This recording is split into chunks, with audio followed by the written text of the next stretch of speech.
So I just wanted to make a video about how to fix some of the issues that the PC version of GTA 3 has. You can see some of the issues right away. There's these transparent to opaque menus. Sometimes that problem is even worse, where it takes up to a minute for the menus to appear, which is pretty hard to navigate. You have to do it from memory. Another issue is that the controller, that like the Xbox One controller that is the native controller for Windows 10, it doesn't work natively, and also the graphics isn't as good as even the console version. Another thing I'm going to show you is how to safely up the frame rate to 60 FPS without causing all kinds of issues. So the first thing you're going to do is go to this page that I'm showing you, and it's going to have all these fixes listed that you could see listed right there. It's going to be containing this one file, but this is one of several fixes that we'll be applying. This just has a lot of sub fixes contained within it, I guess you could say. You're going to see me go through the different downloads that you have to do.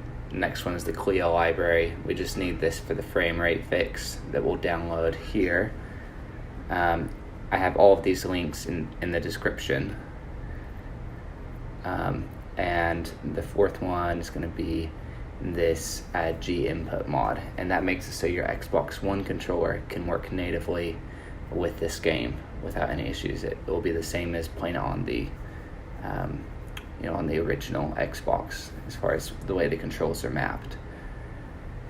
So the way you apply all of these, except for the CLEO frame rate and the actual fix, is you're just going to go to the game folder. I'm showing you here how you can get to that if you don't know where your game folder is. And you're just going to paste everything in to the root install directory. You can see in my file explorer what that usually looks like. So same thing with this CLEO engine, and it's also the same thing for the G input mod. The only one that's different at all is just this frame rate limit adjuster that uses the CLEO engine. So because it's not a mod to the overall game, kind of like it's using the CLEO engine, we actually put that in the CLEO folder. That's just, if you follow this in order, it's going to be a subfolder of your install directory for GTA 3. So you just paste it in there. You could see the path there in the file explorer of where I put that. And then this G input mod, like both of those folders, they are just going to also go into the root install directory, like you see shown here. So you can see with all of these fixes applied, it's going to be a few obvious differences. I should mention while this is loading, oh, here we go. So the menus look good. That's the first thing. Another thing is, while this is loading, you'll see that all of the backgrounds were full HD.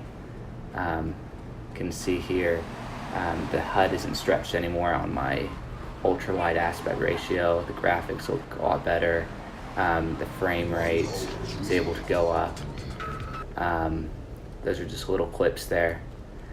Anyway, there's versions of all of these fixes for the Vice City game as well, because both of those, GTA 3 and GTA Vice City, run on the same engine. So what I'm showing you here is this is one of the problems that you have when you turn the frame limiter off. He'll act like he's jumping down things if you run off steep places too fast, and sometimes that can even take down your damage. But once you turn the frame limiter back on, and with this mod in place, it's still going to be 60 FPS, but that's going to fix those issues. So you have that frame limiter on, still get 60 FPS, and it applies the physics properly.